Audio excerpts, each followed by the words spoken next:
मैं कमरे में पिछले 31 दिनों से फकत इस हकीकत का नुकसान गिनने की कोशिश में उलझा हुआ हूं कि तू जा चुकी है। तुझे रायगानी का रत्ती बराबर अंदाजा नहीं है। तुझे याद है वो जमाना जो कैंपस की पगडंडियों पर टहलते हुए कट गया था।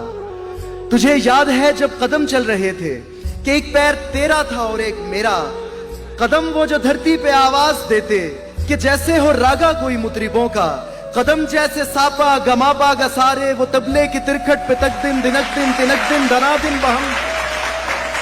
कदम जो मुसलसल अगर चल रहे थे तो कितने गवैयों के घर चल रहे थे। मगर जिस घड़ी तूने उस राह को मेरे तन्हा कदम के हवाले किया, उन सुरों की कहानी वहीं रुक गई। कितनी फनकारियां, कितनी बारीकियां, कितने कलियां बिलावल गवैयों के होठों पे आने से पहले फना हो गए।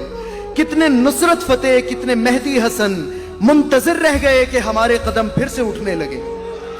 तुझको मालूम है जिस घड़ी मेरी आवाज सुन के तू एक जाविये पर पलटकर मुड़ी थी, वहां से रिलेटिविटी का जनाजा उठा था कि उस जाविये की कशिश में ही यूनान के फलसफी सब जमानों की तरतीब बर्बाद करके तुझे देखने आ गए थे कि तेरे झुकाव की तमसील पर अपनी सीधी लकीरों को खम दे सकें, अपनी अकड़ी हुई गर्दनों को लिए अपने वक्तों में पलटे जियोमेट्री को जन्म दे सकें। अब भी कुछ फलसफी अपने फीके जमानों से भागे हुए मेरे रस्तों पे आंखें बिछाए हुए अपनी दानिश्त में यूं खड़े हैं कि जैसे वो दानिश का मंबा यहीं पर कहीं है, मगर मुड़ के तकने को तू ही नहीं है। तो कैसे फ्लोरेंस की तंग गलियों से कोई डेवेंची उठे, कैसे हस्पानिया में पिकासो बने, उनकी आंखों को तू जो मुयस्सर नहीं है।